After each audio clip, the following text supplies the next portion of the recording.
లలిత exchange Utsav పాత నగల అదే బరువుకి కొత్త నగలు తీసుకోండి 20% ఆదా చేసుకోవచ్చు. నమస్తే కామ్రేడ్. ఇది ఒక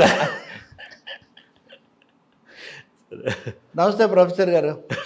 అంటే కామ్రేడ్ అనే మాటకు మన దేశంలో ముఖ్యంగా తెలుగులో అమెరికాలో కమ్యూనిస్టుల గురించి ఎప్పుడు రాసినా కమ్మీలు అని రాస్తుంటారు. మన దేశంలో కామ్రేడ్ అంటే దానికి అటు ఇటు కోర్స్ పెట్టి అదేదో కొంత ఎగతాళి పదం అనుకుంటారు, కానీ నిజానికి జవహర్లాల్ నెహ్రూ దగ్గర నుంచి సుభాష్ చంద్రబోస్ నుంచి కామ్రేడ్ అంటే సహయాత్రికుడు. మన సహయాత్రికులమే. అందుకే నేను అంటే ప్రేక్షకుల కోసం చెప్తున్నాను. మేము కూడా ఒక 40 సంవత్సరాలు సహయాత్రికులం.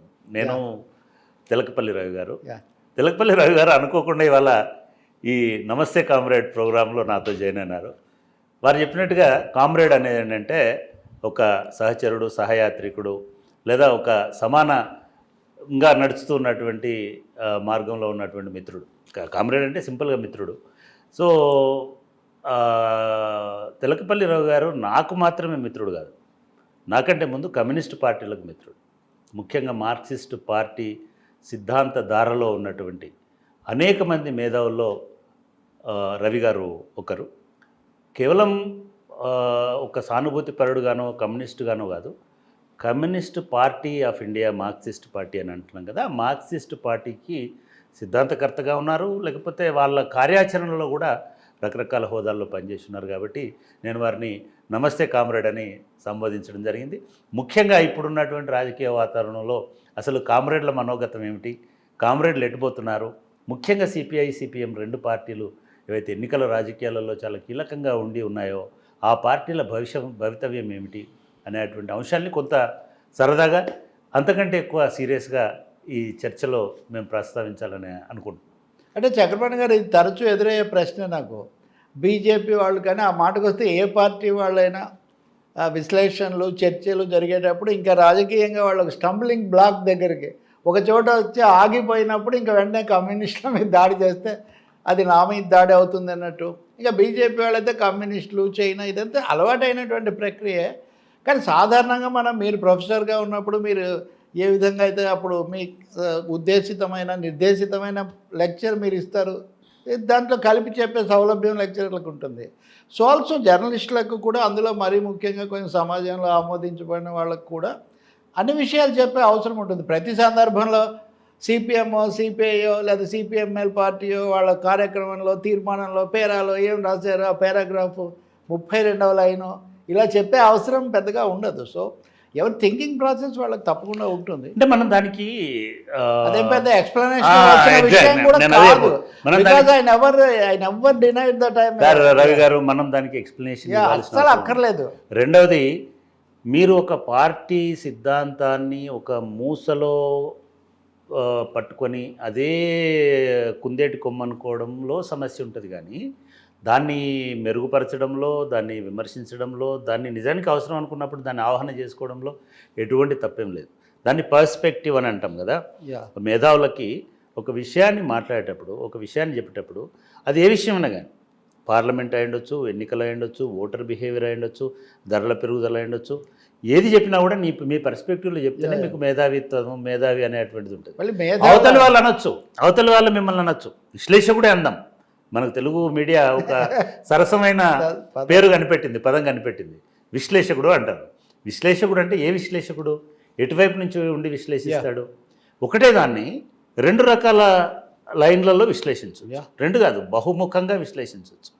కాబట్టి మాకు రవి అంటే ఒక మార్క్సిస్ట్ విశ్లేషకుడు అనేటువంటిది తెలుసు. సరే, ఇవాళ మీడియాలో లేకపోతే పరిణామాలలో నాకు నిజంగానే అడుగుతాను నేను, ఎందుకు మార్క్సిస్టు అని ఎవరన్నంటే మనము భుజాలు తడుముకోవాల్సిన అవసరం ఎందుకు? ఎప్పుడు తడుముకోలేదు. అదే నేను చెప్తుంది. ఇంతవరకు ఎప్పుడు డిజోన్ చేసుకునే వాళ్ళలో ఒకరిని, లేకపోతే పాటలు కానీ గద్దర్ వస్తే లాల్ సలాం అని గద్దర్ పాటను గద్దర్కి అప్లై చేసి, ప్రజల బాధ పాటగట్టి తూటాగా పేల్చినోడా, జనబాధల గాథలతో జెండా ఎగరేసినోడా లాల్ సలాంలా గద్దర్ అనే పాడాం. అందుకని దాంట్లో ఏమి రెండో అభిప్రాయం లేదు. దాని ఏదో నెగిటివ్. కాకపోతే ఎందుకు అది చెప్పాల్సి వస్తుందంటే, శ్లేష అంటేనే అర్థం రెండు. శ్లేష అంటే మామూలుగా అందులో శ్లేష ఉందంటే రెండు ఉంటాయి. చస్తున్నాం ఈ శ్లేషతోటి అంటాడు. విశ్వనాథ్ సినిమాలో ఆ రమణ అంటే అట్లా విశ్లేషణ- విశ్లేషకు రెండు కోణాలు, రెండు దృక్కోణాలు, దానికి కాదు రవి దాన్ని గారు. విశేషణం కూడా రవి కలిపినప్పుడు రవి గారు మనం ఒక విలక్షణంగా చెప్పడం అంటే that is anti people Ravi గారు మనము కేవలం వివరణ విశ్లేషణ కాకుండా వద్దు. చరిత్రలో యా నాలాంటి వాళ్ళు ఎప్పుడు కూడా మనము సుందరయ్య అని ఎవరు ఊరికి అనలే. కామ్రేడ్ పుచ్చలపల్లి సుందరయ్య, కామ్రేడ్ సుందరయ్య అన్నారు. అవును తరిమెల నాగిరెడ్డి అని ఎవరు అనలే, కామ్రేడ్ తరిమెల నాగిరెడ్డి అన్నారు. అవును అంటే కామ్రేడ్ అనేది ఒక భూషణమో లేకపోతే ఒక ఒక ఒక వాళ్ళు వీళ్ళు సుమా ఒక కమాండర్, ఒక ఇది, లేకపోతే ఏదో ఒక హోదాలాగా, ఒక చిహ్నం లాగా. ఎందుకు వాళ్ళు కామ్రేడ్ అనిపించుకోవట్లేదు చాలామంది? ఎందుకు అనిపించుకోవట్లేదు? మీరు నిజంగా ఎందుకు అనిపించుకోవట్లేదు చెప్పండి. రెండు కారణాలు. అనిపించుకోవడానికి నిజమైన కామ్రేడ్లు ఎవరు ఎప్పుడు వెనకాడుకోడు పాట ఉంది, కలడు పుచ్చలపల్లి ఘనయసుండు అని అట్లా వెళ్ళి కలరు కామ్రేడులు ఎందరో కలరు అనేది కంక్లూడ్ అవుతుంది పద్యాల స్టైల్లో, పౌరాణిక దాంట్లో. ఏ కామ్రేడ్ కూడా కామ్రేడ్ అనుకునేవాడికి ఎవరేమి.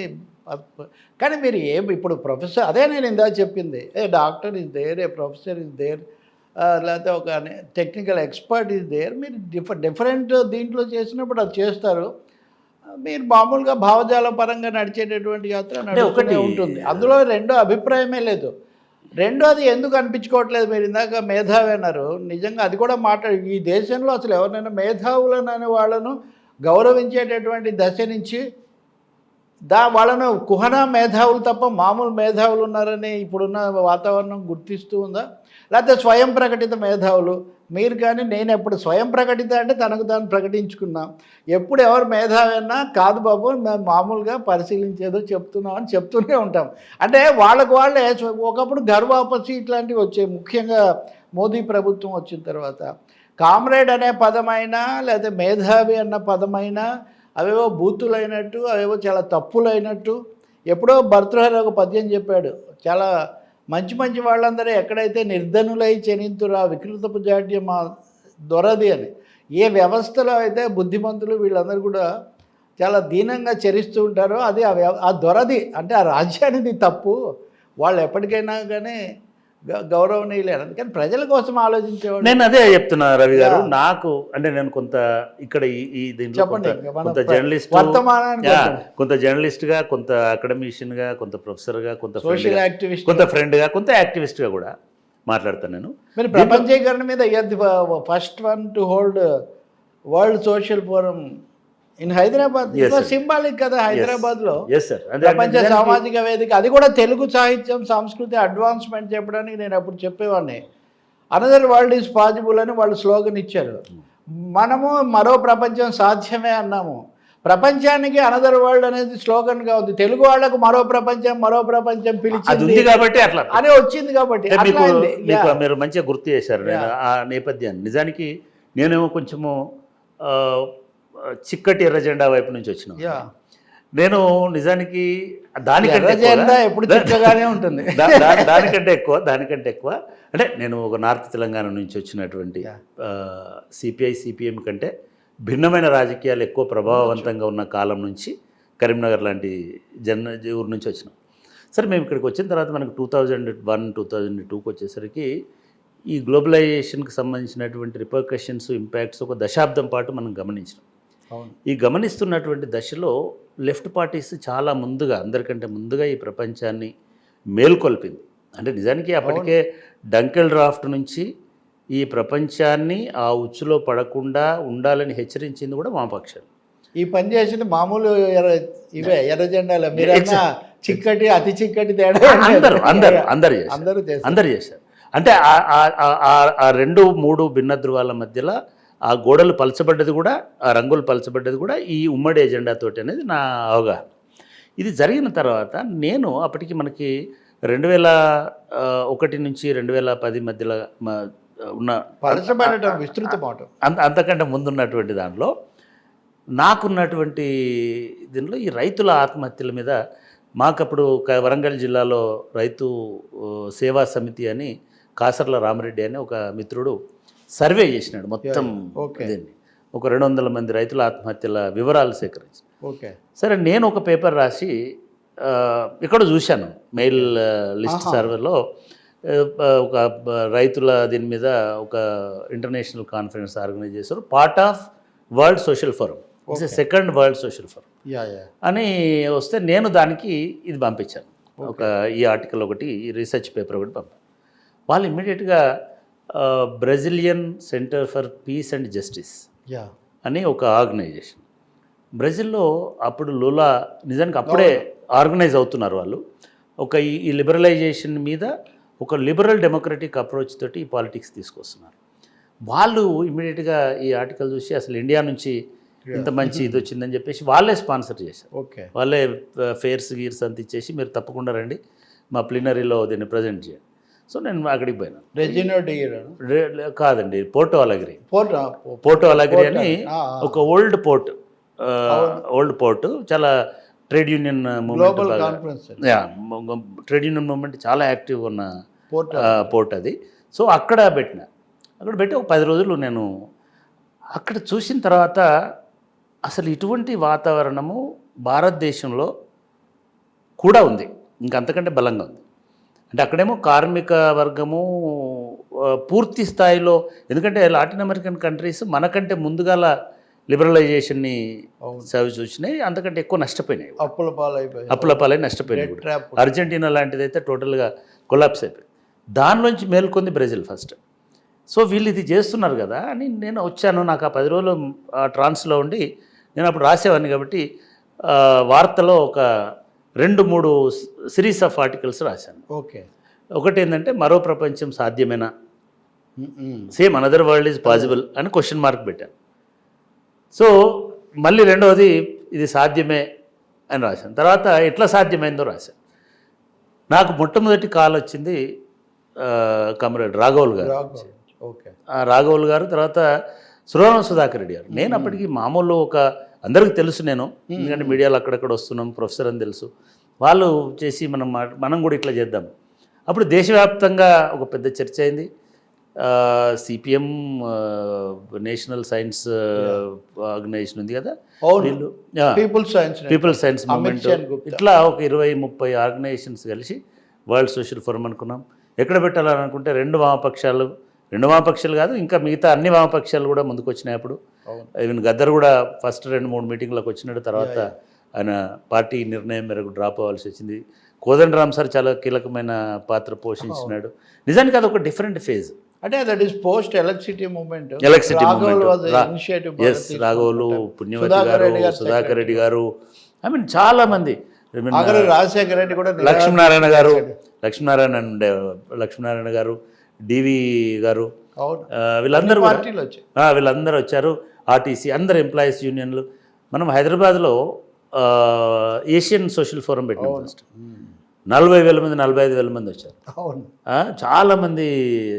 మనము వైస్ ప్రెసిడెంట్, అప్పుడు ప్రెసిడెంట్ ఆఫ్ ఇండియా వారిని పిలిచాం మనం, నారాయణన్ గారు, వారే వచ్చి ఇది చేశారు. So fine. మనము వరల్డ్ బ్యాంక్ అప్పుల గురించి కానీ, లేకపోతే అంటే నేను ఏమంటున్నా అంటే వామపక్ష మేధావి వర్గము, మా మేధావి కాకపోయినా, అంటే ఆల్టర్నేటివ్ టు వాళ్ళ గ్లోబలైజేషన్కి ఆల్టర్నేటివ్గా people's global platforms, dozens of platforms, ఎక్కడ ఒక చోట ఆర్గనైజేషన్ ఉద్దేశం, ఫిలిమ్స్ ఒక చోట, ఎన్ని రకాల, it was a new world. నిజంగా అనదర్ వరల్డ్ లాగా కనబడింది అందరికి. అది దాన్ని చేసినంత బలం మనం ఎంత 20 ఏళ్ల కింద అనుకుందాం. ఎందుకు ఇప్పుడు అటువంటి ఐక్యత కానీ, అటువంటి సంఘీభావం కానీ, అటువంటి కోఆపరేషన్, అటువంటి ఇది కానీ, వాతావరణం కానీ ఎందుకు లేదు? ఇంకా ఎక్కువ. అప్పుడేమో కేవలం గ్లోబలైజేషనే, ఇప్పుడు కొంత ఫాసిస్ట్ ధోరణి, కొంత మతతత్వ ధోరణి, కొంత మతాలను భయపెట్టే ధోరణి, ఇవన్నీ కలబడుతున్నా కూడా ఎందుకో వామపక్ష ఇంటలెక్చువల్స్, ఇంగ్లీష్లో చెప్పుదాము, లెఫ్ట్ ఇంటలెక్చువల్ ఇదనండి, లెఫ్ట్ ఐడియలిజం అనండి, లేదా ఈ ప్రొటెక్షన్, లేదా ఈ కైండ్ ఆఫ్ ఆలోచన ధోరణి కొంచెం తగ్గినట్టు అనిపిస్తలేదా మీకు? ఇది ఎప్పటి నుంచో ఉంది చక్రపాణి గారు. ఇప్పుడు మీరు చాలాసార్లు తరచు, ఇప్పుడు మనం వెనక్కి వెళ్తే 50లో ఇంకా ముందు కూడా ఇలా చెప్తూనే ఉంటారు, ఇవి ఏం మీడియా, ఏమి పత్రికలు, ఇవి అని శ్రీశ్రీ 1940లోనే రాయడం నాకు గుర్తుంది ఇప్పటికి కూడా. సరే, నేను మరీ చరిత్రలో వెనక్కి వెళ్ళొద్దు, కానీ మీరు అన్నట్టుగా లెఫ్ట్ ఇంటలెక్చువల్స్ లెఫ్ట్, ఈ 2 పదాలు మీరు దగ్గర పెట్టుకోండి. మీరు ఏ ఏ మార్పులు అయితే వచ్చాయి, ఫ్యాసిస్టిక్ ధోరణులు వచ్చాయి, లేదా ప్రపంచంలో ఈ ఫైనాన్స్ క్యాపిటల్ పెరిగింది, లేకపోతే కొనేయడం పెరిగింది, మీడియా మోడియాగా మారిపోయింది, ఇట్లాంటి విషయాలు అసలు ఇవి మనం మాట్లాడే అవకాశం వచ్చినందుకు మనం సంతోషించాలి. ఈ అజెండాను డైవర్ట్ చేసే ఒక పెద్ద వాతావరణం వచ్చింది.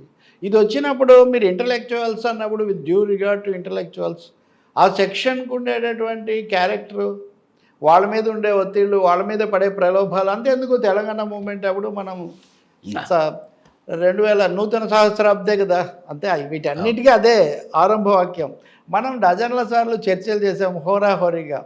ఏమి తల్లి నిరుడు కురిచిన హిమ సమూహములు అని అప్పుడు మనతో పాటు ఇరాయిగా వచ్చి రకరకాల చర్చలు చేసిన వాళ్ళు ఇప్పుడు ఎక్కడున్నారు చెప్పండి?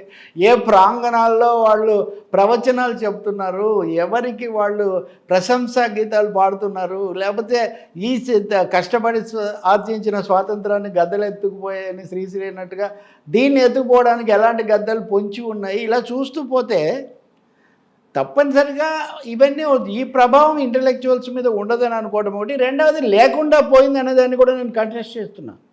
ఏ section of people might have drifted or diverted this way that way కావచ్చు. ఇప్పుడు నడ్డా గారు వచ్చి హైదరాబాద్ వచ్చి జేపీ నడ్డా ఎవరెవరిని కలుసుకుంటారు, లేదా మొదటిసారిగా ఒక తెలుగు ఫిలిం దర్శకుడికి కథకుడికి రాజ్యసభ సభ్యత్వం ఎందుకు ఇస్తారు? ఇవన్నీ అంటే ఎక్కడో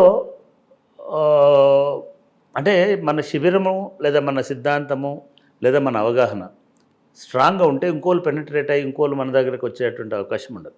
జనరల్గా ఉండేటువంటి ఇది మనము ఏదో దయ్యమో భూతమో గాలో గీలో వస్తుందంటే ఊర్లలో కూడా బయట దిష్టి బొమ్మ పెట్టుకొని I mean no entry to you అని చెప్పేటువంటి వాతావరణం ఉంటుంది. కానీ ఎందుకని లెఫ్ట్ పార్టీస్ ఎవరైనా డోర్ తీస్తారా, ఎవరైనా పిలుస్తారా, పిలవకపోతే శాపనార్థాలు పెడదాము, పిలిస్తే పోయి జులూస్ చేద్దాము అనే ధోరణిలో ఉన్నారేమో అనిపిస్తుంది. ఇప్పుడు ఈ మధ్య కాలంలో మీరు సీరియస్ పొలిటికల్ దానిలో మాట్లాడదామన్నారు కదా, ఎందుకు అనిపిస్తుంది? నేను ఒక 3 రోజుల నుంచి 4 రోజుల నుంచి ప్రెస్ కాన్ఫరెన్స్లు చూస్తున్నాను. థర్డ్ డే ఇవాళ టీఆర్ఎస్ పార్టీ ఎప్పుడైతే వాళ్ళు బీఆర్ఎస్ ఎప్పుడైతే లిస్ట్ అనౌన్స్ చేశారో ఆ మరుసటి క్షణమే ప్రెస్ కాన్ఫరెన్స్ పెట్టి సిపిఐ సిపిఎం ఇద్దరు నాయకులు కూడా మేము ఉమ్మడిగా పోటీ చేస్తాము అన్నారు. అది చాలామంది ఓకే గుడ్ మంచి వాతావరణం అని అనుకున్నారు. రెండవ రోజు వీళ్ళు మాట్లాడుకున్న తర్వాత టీఆర్ఎస్ మోసం చేసింది, బీఆర్ఎస్ మమ్మల్ని వాడుకొని వదిలేసింది, మమ్మల్ని పిలవలేదు, మాకు ఒక మాట కూడా చెప్పలేదు, ఒక సెట్ ఆఫ్ ఫిర్యాదు. రెండవ సెట్లో కాంగ్రెస్ పిలిస్తే బాగుండు, కాంగ్రెస్ రమ్మంటే బాగుండు, ఇక్కడ ఎన్నికల పొత్తు పెట్టుకోవడానికి మేము సిద్ధము కాంగ్రెస్ పార్టీతోటి అనేది రెండవ సెట్ ఆఫ్ ఆర్గ్యుమెంట్. మూడవది అది లీలగా వినబడుతుంది, కలిసే ఉంటాము, కలిసే పోతాము, కలిసే నడుస్తాం. ఈ 3 వాదనలు ఇన్ని రకాల ఆప్షన్స్ ఇచ్చుకోవడం అనేటిది మన బలహీనత అనిపించట్లేదా? మొదటి విషయం ఏమంటే ఈ పరిణామాల మీద విశ్లేషణ వ్యాఖ్యానం ఒక ఎత్తు, రెండవది మనము అనే యాంగిల్లో మీరు బలము బలహీనత అని మాట్లాడదలుచుకుంటే దాని గురించి మాట్లాడడం ఇంకొక తీరు. డెఫినెట్గా ఇందులో బలహీనత అనేది ఎందుకు ఎక్కడి నుంచి వస్తుంది? అసలు వామపక్షాలు లేదా కమ్యూనిస్టులు లేదా ఆ మాటకు వస్తే డెమోక్రాట్స్ ప్రజాస్వామికవాదులు పూర్తిగా కోల్పోయాము. మనం ఏదో పొజిషన్ ఆఫ్ ఏదో శ్రీశ్రీ కదా, మళ్ళీ శ్రీశ్రీని వస్తుంటాడు నాకున్న పోయిటిక్ దాన్ని బట్టి. ఆడెవడో పాతాళంబు నుంచి అని అర్జునుడి పాత్రధారి పైకి చూపించాడు, ఎందుకంటే అధఃపాతాళంలో ఉన్నాం కాబట్టి అని అన్నాడని చెప్తూ ఉంటాడు. అంత అధఃపాతాళం నుంచి ఏదో ఇదంతా చేస్తున్నారనే అభిప్రాయంతో నేను ఏకీభవించట్లేదు మొదటిది. రెండవది కోర్స్ ఆఫ్ థింగ్స్ ఎలా జరిగాయి అనేది మనం చూడాల్సిన అవసరం ఉంది. ఎవరు ఎటు నుంచి ఎటు వచ్చారు, ఎవరు మార్చారు, తప్పు చేసిన వాళ్ళు ఎవరు, దెప్పులు ఎవరికి గురవుతున్నాయి అనేది మనం ఇక్కడ చూడాల్సిన అవసరం ఉంది. పాలక పార్టీలు తెలంగాణలో ఆంధ్రప్రదేశ్లో ఉన్న ముఖ్యంగా వైసీపీ వచ్చాక, అంతకుముందు చంద్రబాబు ఉన్నప్పుడు కూడా బీజేపీకి అనుకూలంగా ఉన్నారు వీళ్ళు 2 రాష్ట్రాల్లో కూడా ప్రాంతీయ అనే విమర్శ మనం కంటిన్యూస్గా చేస్తూ వచ్చాం. హఠాత్తుగా వన్ ఫైన్ మార్నింగ్ కేసీఆర్ గారు ముఖ్యమంత్రి, ఆయన చాలా తీవ్ర స్థాయిలో బీజేపీ మీద ధ్వజం ఎత్తి మేము బీజేపీని తీవ్రంగా వ్యతిరేకించాలి, అసలు ఇది ఏమి రాజ్యం, ఈ పద్ధతి దాకా వెళ్ళారు ఆయన. అంతకుముందు ఎవరైతే మెట్రోకి వచ్చారో, ఎవరైతే మిషన్ భగీరథకు వచ్చారో ఇదంతా ఆయన మోదీని. అలాగే డిమానిటైజేషన్ అప్పుడు అందరికంటే ముందే ఎవరిని ఇవన్నీ చేసిన ఆయన ఇలా మాట్లాడారు. మాట్లాడినప్పుడు ఎవరైనా సరే మీరు ఇందాక చెప్పిన ఈ వాతావరణాన్ని ఛేదించాలి, కొంచెం మారితే బాగుండు అని దానికోసం కన్సిస్టెంట్గా పనిచేస్తున్న పొలిటికల్ ఫోర్సెస్ అందులో వాళ్ళు దాన్ని వెల్కమ్ చేస్తారా లేదా? నా లోపల ఒక పృష్యకుడు దీన్ని పూర్తి చేయలేదు. ఇది దానికి సంబంధించి ఒక్క నిమిషం. అంటే ఇప్పుడు మీరు చెప్తూ అంతకుముందు మిషన్ భగీరథకి ఎవరు వచ్చారు, మెట్రోకి ఎవరు వచ్చారు, ఇంకోటి ఎవరు వచ్చారు, మానిటైజేషన్ సపోర్ట్ చేసినాడు, మీరు ఇంత ఆలోచించారు కదా. ఇది కేసీఆర్ ఫోన్ చేసినప్పుడు సిపిఎం నాయకులు ఎందుకు ఆలోచించారు? చెప్పబోతున్నా మీకు జవాబు చెప్తాను. నేను చెప్పిన దాంట్లో మీకు జవాబు కూడా ఉంది. ఓకే. అవన్నీ చేసినటువంటి ఒక వ్యక్తి, ఒక నాయకుడు, ముఖ్య నాయకుడు కేసీఆర్ను మీరు ఒకటి చూడండి. ఏనాడు కూడా కమ్యూనిస్టులు పాలసీలు, విధానాలు, లేదా పర్మనెంట్ చేయకపోవడాలు, విఏఓలు ఇట్లాంటి అంశాల మీద పోట్లాడారేమో కానీ నాన్ బీజేపీ సెక్యులర్ లీడర్స్ను వాళ్ళు ఎప్పుడూ తీసి పడేయలేదు. కుటుంబ పాలన, మన పెనం నుంచి పొయ్యిలోకి పడ్డాము, అది ఇదనే భాషలో వాళ్ళు ఎప్పుడూ మాట్లాడలేదు. వాళ్ళు చంద్రబాబును మాట్లాడలేదు, వాళ్ళు జగన్మోహన్ రెడ్డిని మాట్లాడలేదు, వాళ్ళు కేసీఆర్ని కూడా సెక్యులర్ పార్టీస్ ఒక భయంకరమైన డివిజన్, కమ్యూనలిజం వర్సెస్ వచ్చినప్పుడు సెక్యులర్ చీఫ్ మినిస్టర్స్ వీళ్ళ మీద అంటే ఉన్నంతలో రైట్ లెఫ్ట్ కాకుండా సెంట్రిస్ట్ లో ఈ శిబిరం బలహీన పడిపోతుంది. ఈ శిబిరం బలహీన పడిపోయినందుకే మోదీ రాజ్యం ఇంత తీవ్రంగా, వాజ్పేయి కంటే మోదీ మరింత ముదిరిన పరిస్థితి వచ్చింది. దీన్ని ఆపాలి. కానీ దురదృష్టవశాత్తు ప్రాంతీయ పార్టీలు అనేక అవకాశవాదాలకు గురవ్వడం వల్ల, ఊగిసలాడటం వల్ల, ఉదాహరణకు చంద్రబాబు నాయుడు బలపరచకపోతే వాజ్పేయి ప్రధానమంత్రి అయ్యే బలం ఆ రోజు లేదు. అంతకుముందు ఆయన 13 రోజులకే దిగి, ఇలాంటి అంశాలన్నీ ఉన్నాయి. సో ఇలాంటి ఒక వాతావరణంలో కేసీఆర్ తీవ్రంగా మాట్లాడి, అది కూడా కన్సిస్టెంట్గా మాట్లాడి, దాని మీద మేధావులను పిలిపించి పుస్తకాలు వేసి హడావుడి అంతా చేస్తున్నప్పుడు న్యాచురల్గా లెఫ్టిస్టులు దాన్ని వెల్కమ్ చేస్తారు. దీని మీద ఇంకోవైపు నుంచి మోదీ, అమిత్ షాలు కూడా వచ్చి ఇక్కడ మాది నెక్స్ట్ టార్గెట్, నెక్స్ట్ డెస్టినేషను తెలంగాణనే అంటున్నప్పుడు దాన్ని బ్రేక్ చేయాలని వాళ్ళు కోరుకుంటారు. అప్పుడు వచ్చింది మనకు మునుగోడు ఎలక్షన్. నేను అంటాను కేసీఆర్ ఎన్నికల పొత్తు పెట్టుకుంటాను అన్నా అనకపోయినా కమ్యూనిస్టులు మునుగోడులో బీఆర్ఎస్నే బలపరుస్తారు. వాళ్ళు ఇద్దరు చర్చ చేశారు. అప్పుడు కూడా మనం విడిగా పోటీ, నేను జొలకంటితోనో లేకపోతే ఇంకొక సిపిఐ నాయకులతోనో మాట్లాడింది లేకపోలేదు, మాట్లాడాము. అంటే అప్పుడు ఒక అంచనా మీరు గుర్తుపెట్టుకోండి, మునుగోడే కాదు హుజూరాబాద్లో కూడా వీళ్ళు బీజేపీని వ్యతిరేకించారు, బీఆర్ఎస్నే బలపరిచారు. వాళ్ళ టార్గెట్ సిపిఎం నేను కూడా గమనించాను. కాబట్టి వాళ్ళకు ఉన్నటువంటి లక్ష్యం, ఇమ్మీడియట్ లక్ష్యం ఏముండిందని అంటే బీజేపీకి డోరు క్లోజ్ చేయాలి, ఎట్లయినా సరే బీజేపీకి అడ్డు నిలవాలి అనేటువంటిది చిత్తశుద్ధితోటే కనబడుతుంది. దానిలో ఎవరు, ఎందుకంటే రాజగోపాల్ రెడ్డి రూపంలో అక్కడికి మతతత్వం వస్తుంది అనేటువంటి అభిప్రాయాన్ని వాళ్ళు వ్యక్తం చేసినారు. కమ్యూనిస్ట్ పార్టీ ఇప్పుడు మనకి ఒక చాలా చాలా పారాడాక్సికల్ పొలిటికల్ ఇవి కనబడతాయి. మనం చిక్కటి అదే ఎక్కడ కాదు, మీరు హుజురాబాద్లో కూడా ఒకటి చిక్కటి ఎర్ర జెండా ఎత్తుకొని వచ్చినా అని చెప్పినటువంటి ఈటల రాజేందర్ సడన్గా కాషాయానికి కన్వర్ట్ అవుతున్నాడు అనేటువంటి భయము, అనుమానాలు అక్కడ ఉన్నటువంటి చాలా. మీరు మాటి చిక్కటి అంటున్నారు కాబట్టి నేను ఇక్కడ ఒక విషయం చెప్పాలి. లెఫ్టిస్టులు, పెద్ద లెఫ్టిస్టులు, చిన్న లెఫ్టిస్టులు, లేకపోతే రావి శాస్త్రి చెప్పినట్టుగా సంజయ్ కెంజాయ్ పార్టీ రంగు మార్చకుండా దిక్కు మార్చుట అనే చేసిన ప్రయోగాలు ఇలాంటివన్నీ బాగా గుర్తున్నాయి జనానికి. కానీ ఒక దురదృష్టకరమైన ఫ్యాక్ట్ ఏంటంటే, లేకపోతే ఒక ఫ్యాక్ట్ ఏంటంటే, ఈ చిక్కటి జెండాలు పట్టుకున్న వాళ్ళే డజన్ల మంది పాలక పార్టీలో ఎమ్మెల్యేలుగా, మంత్రులుగా. నేను అదే చెప్తున్నా. ఇప్పుడు అట్లా ఉండి 10 సంవత్సరాలు మంత్రిగా ఉండి పోటీ చేసిన ఆయన కూడా జైభీం కామ్రేడ్ అని చెప్పినటువంటి ఈటల రాజేందర్ వేరే నినాదంతో, జై శ్రీరామ్ నినాదంతో వస్తున్నాడు అనేటువంటి దానిలో ఉన్నారు కదా. TV9లో మనం ఆ దృష్టితోటే కదా మనము ఇది చేసింది. Sir fine. నేను అనేది ఏంటంటే కమ్యూనిస్ట్ పార్టీలకి ఆ నిబద్ధత, అట్లాంటి రాజకీయాలను రాకూడదనే ఉద్దేశంతో అడిగినా అడగకపోయినా కూడా గత్యంతరం లేని ఒక వాతావరణం దేశవ్యాప్తంగా ఉంది. అది తెలంగాణకు రాకుండా అడ్డుకోవాలనేటువంటి ఒక చిత్తశుద్ధి కమ్యూనిస్ట్ పార్టీలకు ఉంది. అటువంటప్పుడు అది అక్కడికి మర్చిపోకుండా ఇవాళ ఎందుకు శాపనార్థాలు పెడుతున్నట్టు? 2 విషయాలు. శాపనార్థాలు నిజంగా పెట్టేసి టీఆర్ఎస్ను తిట్టేసి రకరకాల సోర్సుల నుంచి మీరు ఉదహరించారు. మీరు అయిన తర్వాత కలిసి చేద్దాం అంటారు. కాదు సార్, కాదు. ఎందుకంటే మీడియాలో మరీ ముఖ్యంగా ఒక మీడియాలో పని కట్టుకొని రకరకాల కథనాలు ఈ పొత్తు మీద ఇస్తూ వచ్చారు. అందుకే మిమ్మల్ని అడుగుతున్నా. ఎవరైతే జై భీమ్ ఎక్కువ అంటారో, ఎవరైతే లాల్ కిలా గురించి ఎక్కువ మాట్లాడతారో, ఎవరైతే సామాజిక అంశాలు అద్భుతమైన భాషలో విశ్లేషిస్తారో అదే పత్రికలోనే కాషాయ వార్తలు లేకపోతే కాషాయ పతాక శీర్షికలు చాలా ఎక్కువగా కాషాయ కాలమ్స్ కూడా వస్తాయి. కాబట్టి ఇన్ని పాత్రలు, ఇన్ని బహుముఖ పాత్రలు ఇక్కడ ఉండవు కదా. ఇక్కడ ఒకటే ఎర్ర పాత్ర, ఆ ఎరుపు ఎక్కువ అనుకోవచ్చు, తక్కువ అనుకోవచ్చు. నేను చెప్తున్నా, నేను ఎర్ర పాత్ర కాదు ఎర్రి పాత్ర అని కొంతమంది ఎగతాళి చేసేవాళ్ళు కూడా ఆ పదాలు కూడా వాడుతున్నారు. వాడొచ్చు, ఎవరి దీన్ని బట్టి వాళ్ళు వాడుతుండొచ్చు. కానీ వాళ్ళు ఇటున్నారా అటున్నారని మొదటి ప్రశ్న. రెండోది నేను మీకు చెప్పబోయింది ఏంటంటే, ఈ కథనాలు ఇవి వస్తున్నప్పుడు కేటీఆర్ ఇంటర్వ్యూలలో ఎక్కడ వాటిని పెద్దగా ధృవీకరించలేదు. కేసీఆర్ నిర్ణయిస్తారన్నారు. కేసీఆర్ వాటి మీద అసలు ఎప్పుడు మాట్లాడనే లేదు.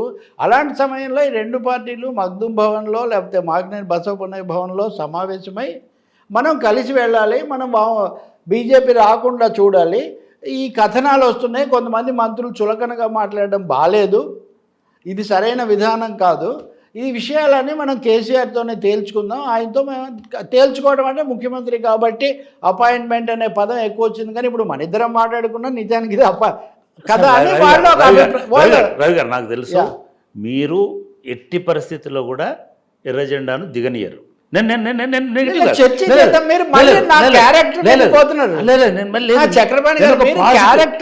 పాజిటివ్ దాన్ని చెప్తున్నా.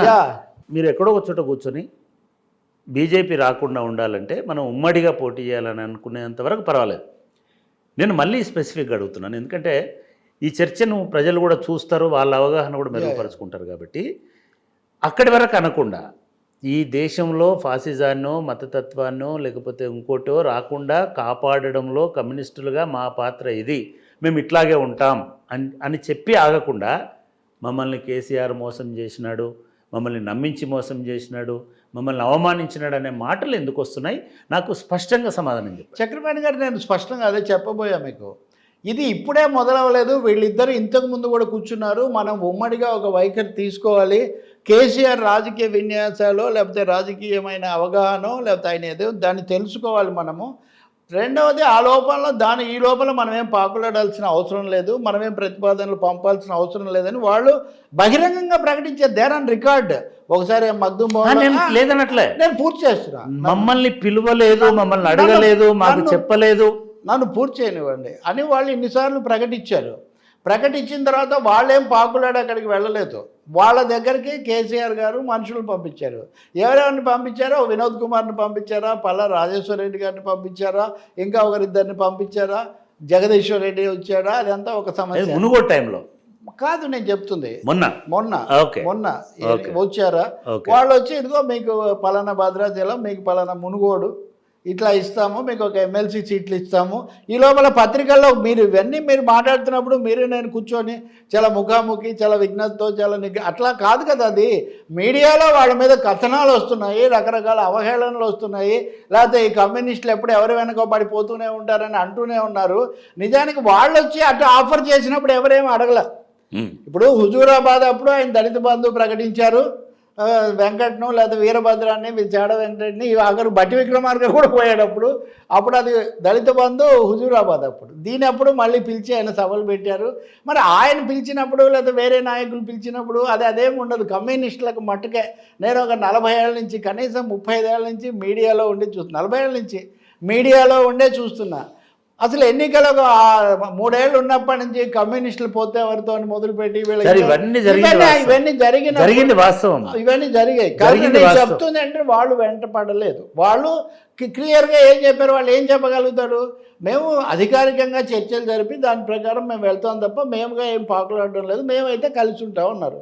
ఇంత లోపల కేసీఆర్ గారు ఆ ఒక్క సీట్ అయితే మాకు ఆమోదయోగ్యం కాదు, మేము గౌరవప్రదంగా ఉండదలుచుకున్నాం, ఇది బహిరంగంగా చెప్పారు.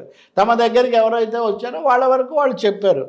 ఆ తర్వాత మొన్న వీరభద్రం గారు ఎక్కడో అంటున్నాడు సీరియస్గా, అసలు చర్చ అని మీరు దాన్ని ఎలా అంటారు, because both the parties never met across the table.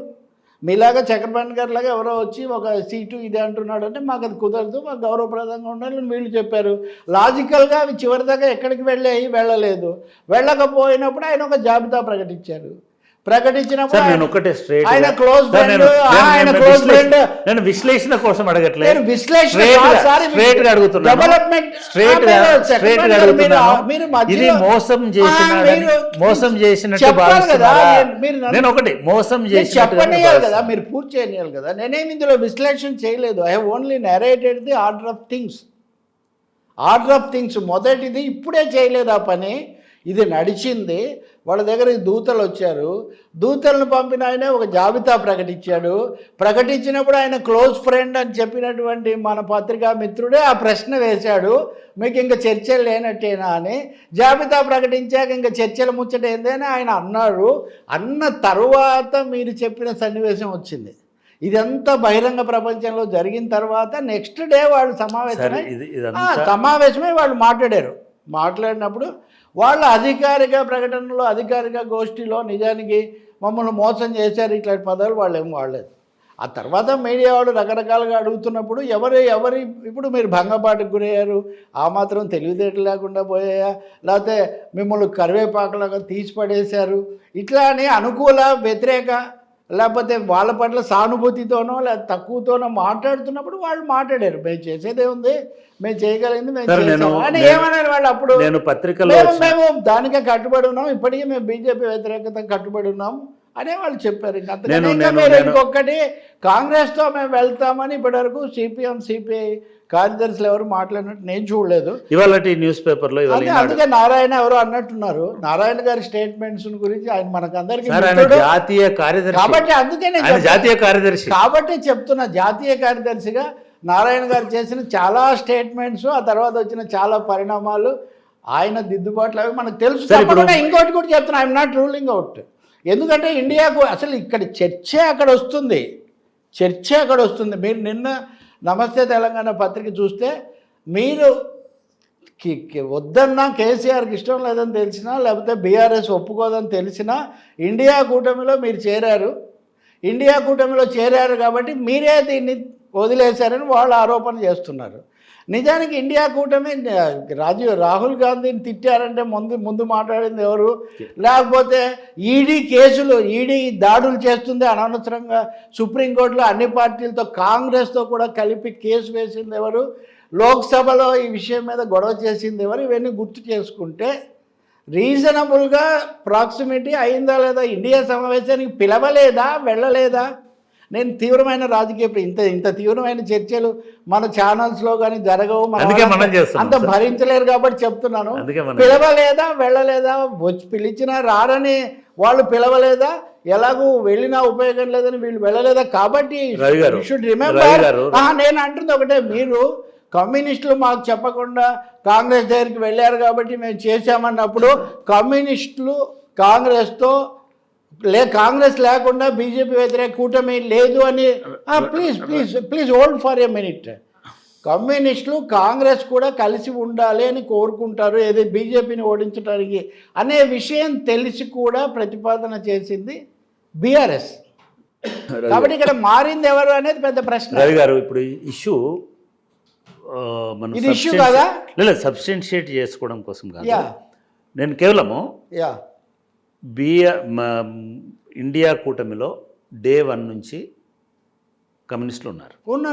Day 1 నుంచి డే 1 నుంచి ఇండియా కూటమికి వ్యతిరేకంగా లేదా అతీతంగా లేదా దానికి వెలుపల బయట బీఆర్ఎస్ ఉంది. మీరు ఇండియా కూటమిలో నేషనల్ స్థాయిలో ఉండి ఇండియా కూటమి చేసిన రెజల్యూషన్లలో ఎవరెవరికి ఎక్కడ బలం ఉందో ఎక్కడ బలహీనతలు ఉన్నాయో దాన్ని బట్టి టికెట్లు పంచుకుందాము, ఉమ్మడిగా పోటీ చేస్తామనేది ఒకటే రెజల్యూషన్. ఇండియా కూటమి చేసిన రెజల్యూషన్స్లో ఒకనొక రెజల్యూషన్ పోనీయండి, ఒక రెజల్యూషన్. ఆ రెజల్యూషన్ అట్లా ఉండి వాళ్ళు తీసుకున్న నిర్ణయం అది. ఆ నిర్ణయం అట్లా ఉండంగా మీకు అక్కడ ఒక పాత్ర ఉండంగా సిపిఐ సిపిఎం పార్టీలకు ఆ పాత్ర అట్లా ఉండంగా ఆ పార్టీలు ఎందుకని బీఆర్ఎస్ వైపు చూశాయి? ఇది కీలకమైన ప్రశ్న, ఒక క్వాలిటేటివ్ ఆన్సర్. మనము సిపిఎంని డిఫెండ్ చేయాల్సిన అవసరం. సార్ మీరు తరచు డిఫెండ్ అని అట్లాంటి పదాలు వాడకండి సార్. మనం ఒక ఆర్గ్యుమెంట్ చేస్తున్నాం, నా ఆర్గ్యుమెంట్ ఆర్గ్యూ చేయకండి, ఆన్సర్ చేయండి అంతే. నేను అంటున్నా ఆర్గ్యూ చేస్తే ఏమైతే సార్ అంటే మనము ఆర్గ్యూ అనండి, కన్వర్స్ అనండి, లేకపోతే ఏదైనా మీరు ఏ పదమన్నా సంభాషించడం నేను అడిగి మీరు సంభాషించడం అని అనండి. సార్ మీలాంటి మేధావి నుంచి నేను ఎక్స్పెక్ట్ చేస్తుంది ఏంటంటే మీరు సిద్ధాంతపరంగా లేదా అట్లీస్ట్ ఒక అడ్జస్ట్మెంట్ పరంగా లేకపోతే ఒక కూటమి పరంగా ఎన్నికల కోసము జాతీయ స్థాయిలో ఒక నిర్ణయానికి కట్టుబడి ఉన్నారు, ఒక కూటమిలో ఉన్నారు. ఉన్నవాళ్ళు ఎందుకు కిటికీలోంచి మళ్ళీ బీఆర్ఎస్ వైపు చూశారు? వాళ్ళు సిపిఐ సిపిఎం వాళ్ళు ఎందుకని బీఆర్ఎస్ వైపు చూశారు? చక్రపాణి గారు, ఇప్పుడు ఈ విషయాలు వివరణలో భాగంగా నేను చెప్తున్నాను. వీళ్ళ తరఫున వివరించేవాళ్ళు పెద్దగా ఏమి ఉండరు మన మీడియాలో, కాబట్టి చెప్పాల్సి వస్తుంది. ఎవరి కేసు చూశారు? మునుగోడు ఎన్నికలప్పుడు ఎవరు చూశారు? ప్లీజ్ ప్లీజ్ దయచేసి మునుగోడప్పటికి ఇండియా లేదు. ప్లీజ్ ప్లీజ్ ప్లీజ్ ప్లీజ్ అది నిజమే. దయచేసి వినండి. మునుగోడప్పటికి ఇండియా లేదు. ఇండియా అనే కూటమి పుట్టి రెండు నెలలు అయింది. ఈ 2 నెలల నుంచి మీరు అక్కడ చెట్టాపట్టాలు వేసుకొని మీరు ఆ కూటమిలో జట్టుగా ఉన్నారు. ఆ జట్టులో ఉన్నటువంటి మనిషి మీ జట్టులో ఉన్నటువంటి పార్టీ వైపు ఎందుకు సింపుల్ ఆన్సర్. వాళ్ళ రాజకీయ వ్యూహం ఏమై ఉంటుందని. ఇప్పుడు నేను కూడా చాలా సింపుల్గా చెప్తున్నాను. మునుగోడుతో కానీ ఇంకో దాంతో కానీ ఈ ప్రాసెస్ అనేది ఎక్కడ మొదలైంది, ఆ ప్రాసెస్ యొక్క లాజికల్ కంక్లూజన్. కమ్యూనిస్టులకు సంబంధించినంత వరకు ఇండియా కూటమిలో ఉన్నప్పటికీ అది ఇంకా విస్తరించాలని వాళ్ళు కోరుతున్నారు. కానీ ఇండియా కూటమిలో ఉన్న పార్టీలు ఈ వెలుపల ఉన్న లౌకిక పార్టీలతో ఎక్కడా వెళ్ళకూడదని వాళ్ళు దాంట్లో ఎక్కడ చెప్పలేదు. ఇంకా నిజానికి ముంబైలో జరిగినప్పటికీ బెంగళూరులో జరిగినప్పటికీ పాట్నాలో జరిగినప్పటికీ పార్టీల సంఖ్య పెరిగింది. ఇంకా పెరగాలనే వాళ్ళు కోరుకుంటారు. బీఆర్ఎస్ కూడా రావాలి దీంట్లోకనే వాళ్ళు కోరుకుంటారు. బీఆర్ఎస్ దాంట్లోకి రావాలని కోరుకునేటటువంటి వామపక్షాలు ఇంకా ఏంటి ఆంధ్రప్రదేశ్లో వాళ్ళ విమర్శ ప్లీజ్ ఆంధ్రప్రదేశ్లో వాళ్ళ విమర్శ ఏంటి? 3 ప్రాంతీయ పార్టీలు కూడా బీజేపీకి దాని వెంటే పోతున్నాయి. అవి కూడా లౌకిక కూటమిలోకి వచ్చి రాష్ట్ర ప్రయోజనాల కోసం బీజేపీని వ్యతిరేకించాలని అవి అడుగుతున్నాయి. కాబట్టి బీఆర్ఎస్ కూడా వాళ్ళు ఆఫర్ అవే ఇస్తారు, అంతేగాని బీఆర్ఎస్ అది ఇచ్చుంటే సంతోషించే వాళ్ళము. ఏది అట్లా అదే కదా. లేదు నేను కూడా రాజకీయాలు నేను కూడా పత్రికలు చెప్పిందని చెప్పండి సార్. నేను కూడా అది మంచి పద్ధతి, అది మంచి పరిణామం. దానికి ఎలా భిన్నం అవుతుంది? అదే చెప్తున్నా చెప్పండి. నేను నిజంగానే వీళ్ళు బెంగళూరు నుంచో పాట్నా నుంచో వచ్చిన తర్వాత వీళ్ళు ఆయన అపాయింట్మెంట్ ఇవ్వకపోయినా ఒక ప్రెస్ కాన్ఫరెన్స్ పెట్టి సిపిఐ సిపిఎం నాయకులు బీఆర్ఎస్ కూడా ఈ కూటమిలోకి రావాలని చెప్పి ఉంటే, అట్లా వస్తే మనందరం ఉమ్మడిగా ఎదుర్కొందాం బీజేపీని అని చెప్పి ఉంటే నేను నిజంగానే నమ్మాను. విత్ డ్యూ రిగార్డ్స్ మీరు అబ్జర్వ్ చేసి ఉండకపోవచ్చు. రాఘోల్ కానీ లేకపోతే వీరభద్రం కానీ చాలాసార్లు సీతారాం యేచూరి కూడా మాటకు వస్తే ప్లీజ్ కాంగ్రెస్ లేకుండా ఈ దేశంలో బీజేపీ వ్యతిరేక కూటమి ఏర్పడుతుందనేది సాధ్యం కాదు. కాబట్టి దాన్ని అదొక వాస్తవాన్ని మేము గుర్తు పెట్టుకుంటున్నామని వాళ్ళు చాలాసార్లు చెప్పారు. అందుకని వాళ్ళ విధానం ఏం రహస్యం కాదు. అది కేసీఆర్ గారు ఆలోచించాలి. నిజంగా మీరు చెప్పింది నిజమైతే కేసీఆర్ గారు వీళ్ళు 10 సార్లు కాంగ్రెస్ కూడా ఉండాలి అంటున్నారు కదా, కానీ కాంగ్రెస్ తో ఫైట్ చేస్తుంది కదా. రవి గారు నేను అడిగింది ఒకటే, నేను అడిగింది కూడా చెప్పాలి కదా. సార్ ఒక్క నిమిషం సార్. వాళ్ళు ఎక్కువసేపు దీని మీద కూడా మనం అక్కర్లేదు. వాళ్ళు నల్గొండలో మునుగోడు ఎన్నికల నుంచి కలిసి చెట్టాపట్టాలు వేసుకొని తిరుగుతున్నారు కాబట్టి వాళ్ళను కూడా బీఆర్ఎస్ను కూడా ఈ కూటమిలోకి తీసుకొచ్చడం కోసం ప్రయత్నం చేశారని అన్నారు మీరు. నేను అంటున్నాను ఆ ప్రయత్నం నా దృష్టికి రాలేదు. అటువంటి లెటర్ కానీ, అటువంటి సంబోధన కానీ, అటువంటి సమావేశం కానీ, అటువంటి విజ్ఞప్తి ఎప్పుడు లెఫ్ట్ పార్టీ అలా అయితే చర్చలకు మీరు అదే కనుక టెక్నికల్గా మాట్లాడేటైతే వామపక్షాలకు బీఆర్ఎస్కు మధ్యలో కూడా సీట్ల సర్దుబాటు కలిసి వెళ్ళాలని దానికి కూడా ఎప్పుడో ఏమీ లేదు. Absolutely right. అప్పుడు మీరు చెప్పిన మాట ప్రకారమే అప్పుడు ఈ అలకలు ఎందుకు, ఈ మాటలు ఎందుకు, ఈ వదిలేసినాడు అనడం ఎందుకు, వాడుకున్నాడు అనడం ఎందుకు, మాకు చెప్పలేదు అనడం ఎందుకు? మీరు అన్నదే ప్రామాణికంగా తీసుకున్నారు కాబట్టి చెప్తున్నా.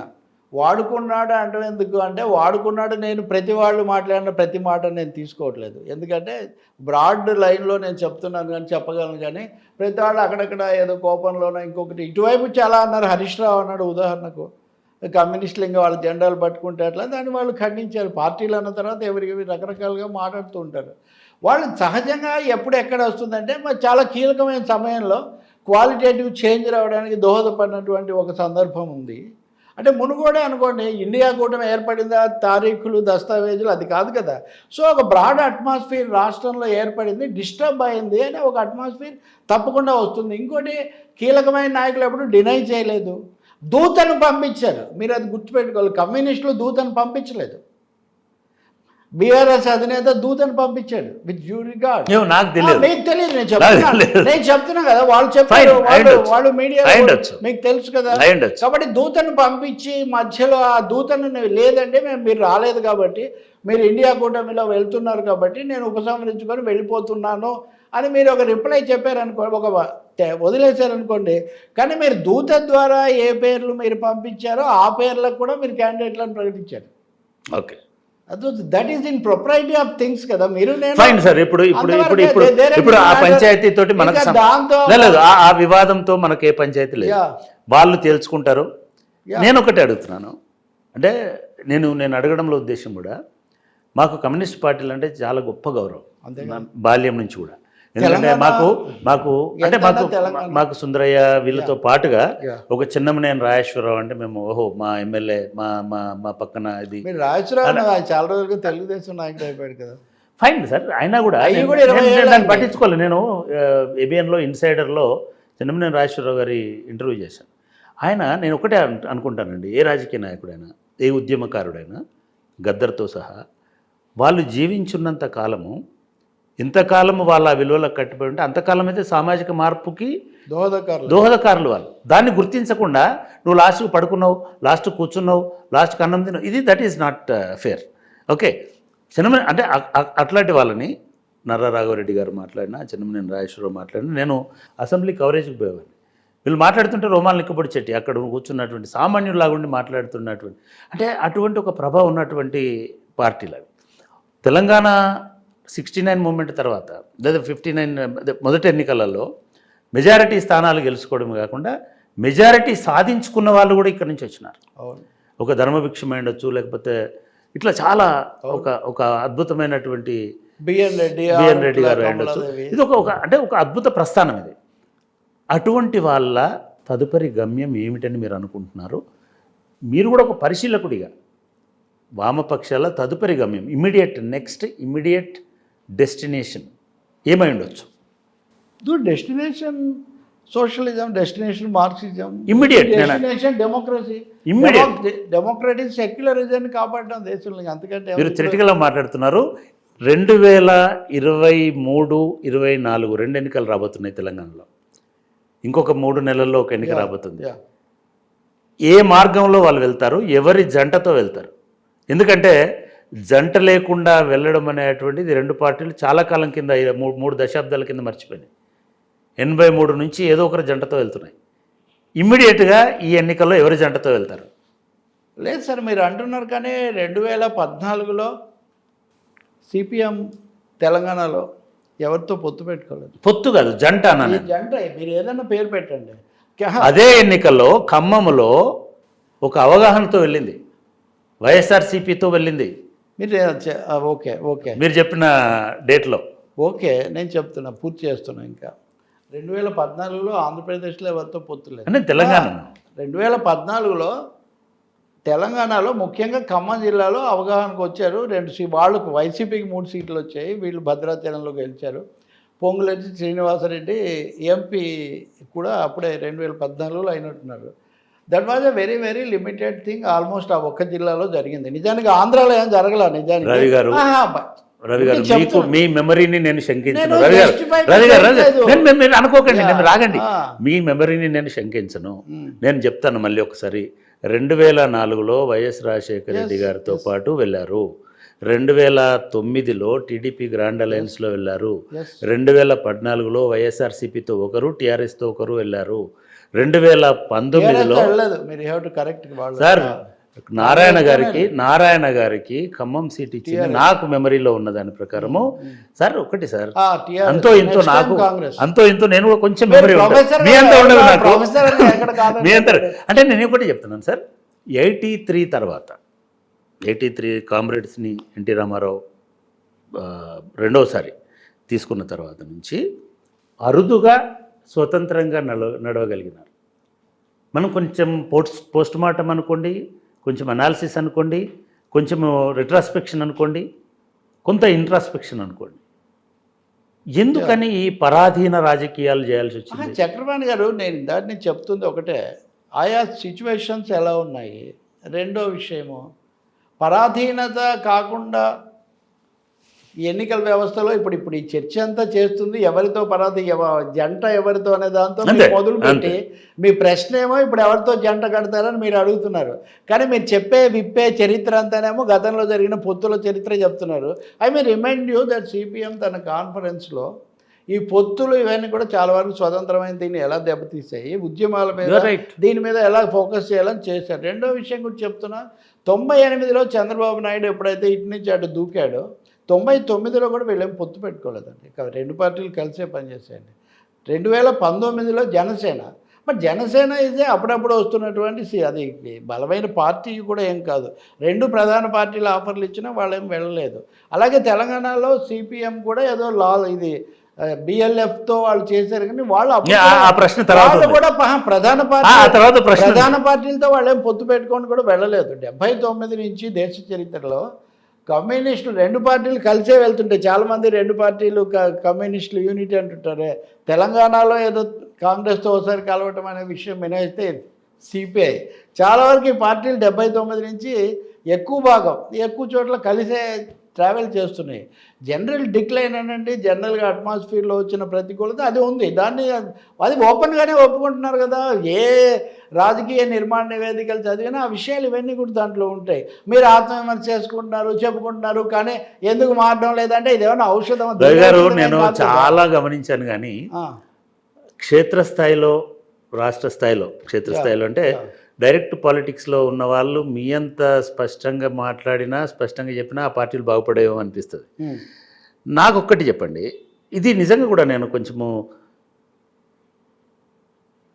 జైభీమ్ కామ్రేడ్ అనే స్లోగన్ కొంచెం ఇబ్బంది పెట్టిందా? అదేం లేదే సిపిఎంని. ఎందుకు బిఎల్ఎఫ్ అనేది ఎందుకు సక్సెస్ కాలేదని మీరు ఒక విశ్లేషకుడు అనుకుంటున్నారు? మీకు తెలుసు కదా, తెలంగాణ ఉద్యమం నాకు తెలియదు. నేను ప్రశ్నించేవాడిని, ఏదైనా కానీ మీరు దీన్ని జుగల్బందీ అన్నారు, దీన్ని మన ఇద్దరం కూడా అన్నారు, కాబట్టి మీకు తెలియదు అది. అలాగే తెలంగాణలో పబ్లిక్ సర్వీస్ కమిషన్ చైర్మన్గా చాలా విషయాలు చూడగలిగారు మీరు, మీకు తెలియదా? కాబట్టి ఒక్కొక్క ఎన్నిక అనండి, ఒక్కొక్క పోరాటం అనండి ఒక నిర్దిష్టమైన పరిస్థితుల్లో నేపథ్యంలో జరుగుతుంది. అదే అప్పుడున్న పరిస్థితుల్లో అది జరిగింది. దాని నుంచి వాళ్ళు లెసన్స్ తీసుకున్నారు. విషయం నేను మీకు ఇంకోటి కూడా చెప్తున్నా, మీరు జైభీమ్ ఇవన్నీ చెప్తున్నారు. 1998లో కుల వివక్ష వ్యతిరేక పోరాట కేవీపీఎస్ స్థాపించినప్పుడు ప్రజాశక్తి ప్రత్యేక సంచిక వేసి దానికి సంపాదకీయం కూడా నేను చాలా మీటింగులలో భారతదేశంలో కుల సమస్య, జటిల సమస్య, కుటిల పరిష్కారాలు అనే పుస్తకం 96లో. అంటే నేను అంటుంది ఏంటంటే, నేను అప్పుడు స్టడీ చేశాను. రవి గారు, ఇదే కుల వివక్ష వ్యతిరేక పోరాట మీరున్నారు కదా, నేను కూడా చాలా మీటింగ్లకు వచ్చాను. ఎప్పుడైతే ఈ బిఎల్ఎఫ్ అనేటువంటి ఫార్మేషన్ జరిగిందో దానికంటే ముందు చాలా సుదీర్ఘమైన చర్చ జరిగిందని విన్నాను నేను. జరుగుతుంది. ఈ సుదీర్ఘమైన చర్చలో చాలా మంది దాన్ని వ్యతిరేకించినారు, బిఎల్ఎఫ్ అనే ఫార్మేషన్ని అని కూడా విన్నాను. ఎందుకు ఒక తెలంగాణలోనే ఈ బిఎల్ఎఫ్ అనేటువంటి సిపిఎం ఒక చాలా ఉదాత్తమైన లక్ష్యంతో ఈ బిఎల్ఎఫ్ అనేటువంటి ఫార్మేషన్కి అంగీకరించాల్సి వచ్చింది? ఇది సింపుల్ ప్రశ్న. మై క్వశ్చన్ ఈజ్ ఎలక్షన్ ఫార్మేషన్గా దాన్ని చూడటం ఒకటి, సోషియో పొలిటికల్ ఫిలసాఫికల్గా దాన్ని చూడటం ఒకటి, ఎలక్ట్రల్ ఫార్మాట్గా అది ఏ మేరకు దాని వయబిలిటీ అంటే ఎన్నికలతోనే దాని అర్థమైంది, మీకు కూడా అర్థమైంది చాలా చోట్ల. పైగా దాంట్లో పాత్ర వహించిన అనేక మంది పార్టీల వాళ్ళు మినహాయిస్తే మిగతా వాళ్ళు అవన్నీ కూడా అందరు చూశారు. ఇప్పుడు ఇంకా చాలా కాలం కొత్త ఎన్నికలు వస్తుంటే ఇంకా మనం గత ఎన్నికలు వెళ్ళక్కర్లేదు. కానీ ఇంకోటి కూడా చెప్తున్నా మీకు, ఇందాక కూడా చెప్దాం అనుకున్నా, ఇవన్నీ ఏదో లోయింగ్ న్యూ ఇనిషియేటివ్స్ లేవు, లేకపోతే ఎందుకు ఈ స్థితికి వచ్చామని. నేను ఇలా మిగిలామని చలసాని ప్రసాద్ రాసినప్పుడు ఇలా మిగిలామని ఏడవలసినంత పరిస్థితి అయితే లేదు. ఎలా మిగిలామరా బాబు, ఇన్ని అవకాశవాదాలు, ఇన్ని అధికార దాహాలు, ఇన్ని కుట్రలు, ఇన్ని దాడులు, లేకపోతే అడవులోకి పోయిన వాళ్ళైతే వాళ్ళు ఇన్నిటి మధ్యలో ఇంకా మిగిలి ఉన్నారు కమ్యూనిస్టులు. అనేక మంది అనేక అవకాశవాదాలకు వెళ్ళినా ప్రజల కోసం వాళ్ళు పనిచేస్తున్నారు, వాళ్ళ శక్తి కొద్దీ పనిచేస్తున్నారు. ఈ సెక్యులరిజమే ఉంది. ఇప్పుడు మీరు నాకు ఒకటే చెప్పాము మొన్న మిత్రులు అడిగితే, 2004లో యూపీఏ ప్రభుత్వం రావడానికి 60 మంది వామపక్ష సభ్యులు అయితే ఆ ప్రభుత్వం రాదు. 2 ఏళ్ళు తిరిగేసరికి ఒప్పందం వచ్చేసరికి కమ్యూనిస్టులు అవసరమే లేదు. అందుకని పాలక పార్టీలు వాటి నాయకులు దగ్గరకు తీయడము, దాన్ని దూరం పెట్టడము మీడియాలో మనకి ఇంకా బాగా తెలుసు. చంటి పిల్లలు కూడా అపరిచితులు దగ్గరకు తీసినా, అవమానించిన వాళ్ళు దూరం కొట్టినా మళ్ళీ ఇంకోసారి నమ్మరు. ఎందుకు ఈ సుదీర్ఘ కాలంలో ఎందుకు ఈ బూర్జువా పార్టీలను నమ్ముకుంటూ నేను అడుగుతున్నాను, ఎవరు నమ్మారు? నమ్ముంటే కేసీఆర్ గారు ఒక సీట్ ఇస్తారంటే ఆయన దగ్గరికి వెళ్ళి బతిమాలి 1 కాదు 2 అని చెప్పకూడదా? లేకపోతే మొన్న ఆయన జాబితా ప్రకటించిన తర్వాత ఇంకా ప్రగతి భవన్ తలుపులు మూసిపోయాయినా కేసీఆర్ గారు ఏంటి మీరు ఇట్లా చేశారు, మాకు ఇంకొకటి ఒక్కటి ఇస్తే మేము మీతో వస్తాం కదా అని వీళ్ళు చెప్పలేరు. చెప్తారు అపాయింట్మెంట్ అలా అనుకోకండి సార్, మరీ అంతా మీరు అవకాశవాదానికి లొంగుబాటుకు సిద్ధపడితే పాపానికి వేల దారులు ఉన్నవి, ధర్మ గోపురానికి ఒకటే మార్గం ఉన్నదని మీరు స్ట్రైట్గా వెళ్ళదలుచుకుంటే సమస్య తప్ప మీరు రాయబారా ఆయన పంపినప్పుడు వీళ్ళు పంపలేరా? సమస్య అది కాదు కదా. పొలిటికల్గా అక్కడ సమస్య ఎక్కడ వచ్చింది? కాంగ్రెస్తో ఉన్నా పర్వాలేదని మీరు సహాయం తీసుకున్నారు. ఇప్పుడు కాంగ్రెస్తో ఉండటం అనేది పరిశీలకుడిగా 3 ప్రశ్నలకు ఎస్ నో చెప్పండి సార్. చెప్పండి. సిపిఐ సిపిఎం కలిసి పోటీ చేస్తాయా? తప్పకుండా చేస్తాయి. సిపిఎం సిపిఐ మళ్ళీ ఒకసారి ఏమన్నా దూతను పంపి సందేశం పంపి సీట్ల విషయంలో పునరాలోచించమని కేసీఆర్ని అడుగుతాయా? ఇదివరకే అడగలేదు, ఇప్పుడు ఎందుకు అడుగుతాయి? అప్పుడే అడగలేదు. ఆయన ఒకరిని పంపినప్పుడు నీతో వచ్చి మాట్లాడతాం మీతో అని సిపిఐ సిపిఎం కాంగ్రెస్ పార్టీ తోటి అటువంటి రాయబారం ఏమన్నా చేస్తున్నదా? రాయబారం ఎందుకు చేయాలి? నిన్న ఆ పార్టీ అధ్యక్షుడే చెప్పాడు, ఇది కమ్యూనిస్టులు అన్యాయం చేశారు, అది ఏదో చెప్పాడు. కానీ మేము సీట్లు ఇస్తామనలే. ఎవరు? ఇండియా పోటీ చేస్తుంది దేశంలో. తెలంగాణలో ఇప్పుడు ఒక అవకాశం. నిజానికి ఇండియా ఫామ్ అయిన తర్వాత ప్రొఫెసర్ గారు దీనికి ఆల్రెడీ ఆన్సర్ చేశారు. ఇక్కడ చేయలేదు, ప్రగతి భవన్ అయిపోయింది కాబట్టి వెంటనే గాంధీ భవన్ కు పరిగెడదామని హడావుడిలో అయితే వీళ్ళేమి ఉండరు. అయితే గాంధీ భవన్తో చర్చలే జరపరా, మాట్లాడరా, అది నేను ఇప్పుడు ఎలా చెప్తాను? అది గాంధీ భవన్కి ఇంకా ఆయన తలుపు మూసాడు కాబట్టి ఈ తలుపు మనం మూద్దాం, ఆ తలుపు ఆయన మూస్తాడని అలా ఏం చేయాల్సిన అగత్యం ఏముంది? అదే అగత్యం ఏం లేదు. బికాజ్ ఇండియా కూటమి ఉంది, అది ఎలా జరుగుతుంది మనం ఏం చెప్పలేము. ఇప్పుడు మీరు ఇందాక నుంచి బూర్జువా పార్టీలు అంటున్నారే, బూర్జువా పార్టీల నాయకులు వాళ్ళు రకరకాలుగా మారుతారు. ఇక్కడ వాడు అక్కడ దూకుతాడు, రాత్రికి రాత్రి ధర్మ పోరాటం చేస్తారు, 2వ రోజు మళ్ళీ మమ్మల్ని ఇక్కడ అవన్నీ వ్యూహాలు, ఎత్తుగడలు, చక్రం తిప్పిన చంద్రబాబు, వ్యూహం మార్చిన కేసీఆర్ అని వాటన్నిటిని చాలా ఘనంగా చెప్తారు. కమ్యూనిస్టులకు వచ్చేసరికి మటుకు వాళ్ళు ఉన్న పరిస్థితుల్లో వాళ్ళకు ఉన్న వనరులతో బుద్ధితో కొంచెం అటు ఇటు ఆలోచించిపోతే అవి మహాపాపాలైనట్టు, అవి మహాదారుణమైన పతనాలైనట్టు చిత్రిస్తారు చాలామంది. అది పాపాలు కాదు, పతనాలు కాదు. నిజానికి అవన్నీ మెనోవరింగ్స్ ఇన్ ఎలక్షన్స్. మీరు ఇక్కడ మిగతా వాళ్ళు ఎలా చేస్తున్నారో వాళ్ళ సిద్ధాంతం వాళ్ళు వదిలిపెట్టి బీజేపీ దగ్గరకో లేదా ఇంకొక నటోరియస్గా. ఇప్పుడు బెంగాల్ ఉందండి, కాంట్రడిక్షన్స్ ఎలా అర్థం చేసుకుంటాం? బెంగాల్లో సిపిఎం వాళ్ళు లేకపోతే లెఫ్ట్ ఫ్రంట్ వాళ్ళని ఊచకవత కలుస్తున్నప్పటికీ కూడా అక్కడ మమతా బెనర్జీ గెలిస్తే మెరుగు అనుకుంటారా, లేకపోతే వీళ్ళు గెలవలేకపోతే బీజేపీ గెలవాలనుకుంటారా? డెఫినెట్గా బెంగాల్ను బీజేపీ స్వాధీనం చేసుకుంటే మమతా ఇది అని అనుకుంటారు సార్. రాజకీయంగా మీరు ఎందుకు అంటే వాళ్ళు ఎందుకు ఆలోచించడం లేదు? మనం గెలవనప్పుడు మమత గెలవాల్సిన అవసరం ఏముంది? ఎవరో ఒకరు గెలుస్తారు కదా, వాళ్ళు అనుకోవటం కాదు. అదే మీరు అర్థం చేసుకోవాల్సింది. పాజిబిలిటీ అక్కడ ఏం జరుగుతుందని మీరు అంచనా వేసుకోవటమే కానీ డెఫినెట్గా ఎవరు దిస్ ఆర్ దట్ అన్నప్పుడు వీళ్ళు ఏం చేయట్లేదు కదా. వీళ్ళు వెళ్ళి పొత్తు పెట్టుకొని వీళ్ళు గెలిపించే పని చేస్తే అప్పుడే తప్పు అవుతుంది. కానీ అది కామ్రేడ్ రవితో డిస్కషన్ మళ్ళీ కంటిన్యూ చేద్దాం. Thank you. Lalitha exchange Utsav. పాత నగల అదే బరువుకి కొత్త నగలు తీసుకోండి. No extra charge, no deduction. పాత నగలిచ్చిన 5 నెలల నుంచి నగను బట్టి తరుగే లేకుండా తీసుకోండి. 11 నెలల తర్వాత తీసుకుంటే ఏ నగలైనా గానీ తరుగే లేదు. డబ్బులు చెల్లించి కూడా పథకంలో చేరొచ్చు. నగల ప్రైస్ లో 20% ఆదా చేసుకోవచ్చు.